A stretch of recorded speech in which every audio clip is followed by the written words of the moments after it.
Assalamualaikum warahmatullahi wabarakatuh. Perkenalkan, nama saya Khoiria dengan NIM 424222040 dari kelas E. Kali ini saya akan menerangkan beberapa materi. Yang pertama, yaitu materi pengembangan instrumen tes dari mata kuliah evaluasi pembelajaran dengan dosen pengampu Dr. Andes Saifuddin Nur MPD. Pengembangan instrumen tes. Ada beberapa hal yang harus kita pelajari dalam pengembangan instrumen tes. Yang pertama yaitu pengertian validitas tes, cara-cara menentukan validitas tes, dan yang terakhir reliabilitas tes. Pengertian validitas tes. Apa sih validitas tes itu? Jadi, validitas itu merupakan suatu metode untuk menentukan kemampuan siswa dalam menyelesaikan sejumlah tugas tertentu atau mendemonstrasikan penguasaan suatu keterampilan atau pengetahuan pada suatu materi pembelajaran tes sebagai alat seleksi atau evaluasi yang diharapkan mendapatkan nilai atau skor yang objektif dan akurat. Cara-cara menentukan validitas tes. Bagaimana sih cara menentukannya?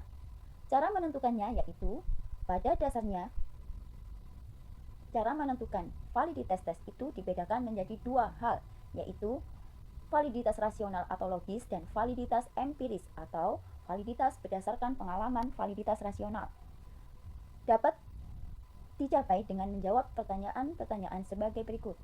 Yang pertama, apakah tes benar-benar mengukur kompetensi atau hasil belajar yang akan diukur? Yang kedua, apakah bentuk tes sesuai digunakan untuk mengukur hasil belajar siswa? Reliabilitas tes. Reliable mempunyai arti dapat dipercaya. Nah, berdasarkan arti kata tersebut, maka instrumen yang reliable itu adalah instrumen yang hasilnya pengukurannya dapat dipercaya. Dalam reliabilitas tes dibagi menjadi dua, yaitu yang pertama reliabilitas eksternal. Reliabilitas eksternal dilakukan dengan beberapa metode, di antaranya metode tes ulang atau stabilitas. Metode ini dilakukan dengan cara menguji coba sebuah tes kepada sekelompok peserta didik sebanyak 2 kali dalam waktu yang berbeda. Yang kedua, reliabilitas tes internal. Pada reliabilitas tes internal ini, uji coba dilakukan hanya 1 kali dan menggunakan 1 instrumen. Kemudian, hasil coba dianalisis dengan menggunakan rumus reliabilitas instrumen. Materi yang kedua yaitu analisis butir-butir soal. Tahukah kalian apakah analisis butir soal itu? Analisis butir soal adalah suatu kegiatan dalam rangka menentukan tingkat kebaikan butir-butir soal pada sebuah soal, sehingga informasi yang didapatkan dari kegiatan tersebut bisa digunakan untuk memperbaiki butir soal yang telah disusun. Jenis analisis butir soal. Dalam analisis butir soal terbagi menjadi dua. Yang pertama, analisis kualitatif, di mana analisis kualitatif ini hampir sama persis dengan melakukan telaah soal. Telaah soal kita dapat lakukan dengan 3 aspek yang harus diperhatikan, yaitu materi, bahasa, konstruksi, dan kunci jawabannya. Maka, untuk memudahkan kita memetakan bahkan menyimpulkan hasil analisis kualitatif, dapat kita buat dalam bentuk kartu telaah soal. Contoh kartu telaah soal, perhatikan pada tabel berikut ini. Aspek yang akan kita telaah yaitu materi, konstruksi, dan bahasa. Ada beberapa poin dalam aspek-aspek tersebut. Apa yang kita telaah tadi dapat kita daftarkan pada kartu ini, mulai dari konstruksi dan bahasanya. Semisal, untuk materi nomor 1, apakah pilihan jawabannya sudah baik atau homogen, maka kita bisa memberi tanda checklist. Hal ini juga berlaku pada konstruksi dan aspek bahasa. Setelah kita telaah dalam analisis kualitatif, maka kita lanjutkan ke analisis kuantitatif. Nah, di dalam analisis kuantitatif ada data-data yang akan kita olah. Jadi, data-data ini kita dapatkan setelah melakukan uji coba. Berikut ini analisis kualitatif butir soal. Topiknya yang pertama, median, modus, tingkat kesukaran, dan daya pembeda. Nah, untuk hari ini kita akan fokus membahas tingkat kesukaran dan daya pembeda. Tingkat kesukaran. Perlu sedikit dijelaskan bahwa soal yang baik adalah soal yang tidak terlalu mudah. Nah, untuk hari ini kita akan fokus membahas tingkat kesukaran dan daya pembeda. Perlu sedikit dijelaskan bahwa soal yang baik adalah soal yang terlalu mudah, tidak merangsang siswa untuk mempertinggi usaha dalam memecahkan soal. Sebaliknya, soal yang terlalu sukar akan menyebabkan siswa menjadi putus asa dan tidak mempunyai semangat untuk mencoba lagi karena soal tersebut di luar jangkauan atau kemampuannya. Rumus tingkat kesukaran sama dengan jumlah siswa dengan jawaban yang benar dibagi dengan jumlah siswa yang ada di kelas, atau P sama dengan B dibagi JS. Contoh, jumlah siswa peserta tes dalam sebuah kelas ada 50 siswa. Dari 50 siswa tersebut terdapat 12 siswa yang dapat mengerjakan soal nomor 10 dengan benar. Berapakah indeks kesukaran soal tersebut? Jawab, P sama dengan B dibagi JS. Yang benar dari soal nomor 10 hanya 12 siswa, kemudian dibagi dengan 50 siswa yang ada di kelas, hasilnya 0,24%. 0,24% ini dikategorikan sebagai soal yang sukar. Dilihat dari mana? Dilihat dari kriteria tingkat kesukaran yang telah ditentukan. Yang pertama, sukar apabila indeksnya mencapai 0,00 sampai 0,30%. Dikatakan sedang jika indeksnya mencapai 0,31 sampai 0,70%. Dikatakan mudah jika indeksnya mencapai 0,70 sampai 1,00%. Semakin kecil angkanya, maka semakin sukar soal tersebut.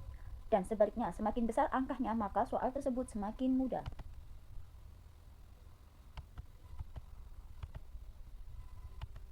Sekarang kita akan membahas tentang daya pembeda. Menurut Daryanto, daya pembeda adalah menjelaskan bahwa kemampuan suatu soal antara siswa yang berkemampuan tinggi dengan siswa yang berkemampuan rendah. Dengan rumus, daya beda sama dengan batas atas dikurangi batas bawah dibagi setengah N. Contohnya, semisal kita buat tabel ada 10 siswa dengan nilai seperti yang ada di tabel. Kita deretkan dulu nilai tersebut dari yang tertinggi sampai yang terendah. Kemudian kita bagi 2 dari 10 siswa tersebut berdasarkan jumlah kemampuan atas dan berdasarkan jumlah kemampuan bawah sama-sama 50%. Kemudian setelah itu kita kelompokkan kembali kelompok atas dan kelompok bawah, masing-masing kita ambil 25%. Atau kita ambil perwakilannya saja untuk menghemat waktu menganalisis soal.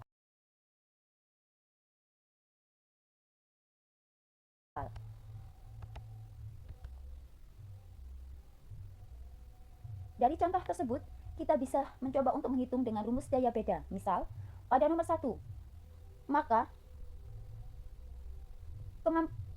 kemampuan atas 10, batas bawah. Dari tabel tersebut, kita bisa coba hitung dengan rumus daya beda. Misal, pada nomor 1,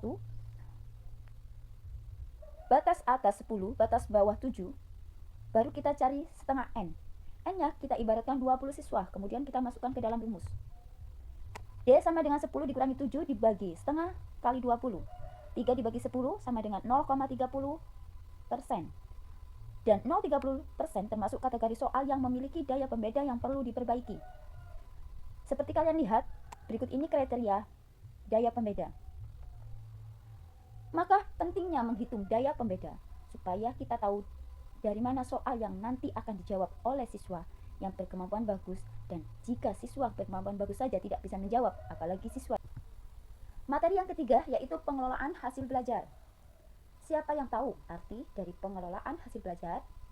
Pengelolaan hasil belajar adalah proses menganalisis, menafsirkan, atau menelusuri data atau informasi tentang hasil belajar siswa dalam bentuk angka, predikat, dan ataupun deskripsi. Teknis pengelolaan hasil belajar siswa.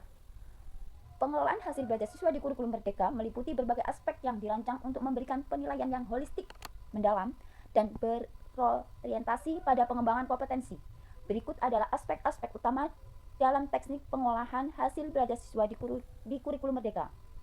Pertama, penilaian formatif, penilaian sumatif, penilaian autentik, portofolio, proyek, dan presentasi.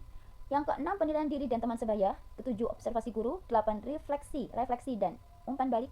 9, penilaian kompetensi. 10, pemanfaatan teknologi. Dengan mengintegrasikan berbagai aspek penilaian ini, kurikulum Merdeka bertujuan untuk menciptakan lingkungan pembelajaran yang lebih holistik dan berpusat pada siswa, yang mendukung kemampuan perkembangan mereka secara menyeluruh, baik dari segi akademik maupun non-akademik. Berikut ini adalah contoh tabel pengolahan nilai harian. nilai ujian tengah semester, nilai ujian akhir semester. Dari tabel-tabel berikut ini didapatkan pemilihan nilai pencapaian pembelajaran tersebut untuk mengetahui jika pendidik memutuskan untuk melakukan pembobotan nilai ulangan harian dibagi nilai ulang ujian tengah semester dibagi nilai ujian akhir semester. Misalnya dengan pembobotan nilai ulangan harian, nilai ulangan tengah semester, nilai ulangan akhir semester sama dengan 2 dibagi 1 dibagi 1. Perhitungan nilai akhir NA atau nilai rata-rata sama dengan 2 kali 72 ditambah 1 kali 72 ditambah 1 kali 73 dibagi 4. Nilai akhirnya sama dengan 72,25 dan akan dibulatkan menjadi 72. 72 ini termasuk kategori cukup atau mempunyai predikat C. Terima kasih. Saya akhiri. Wassalamualaikum warahmatullahi wabarakatuh.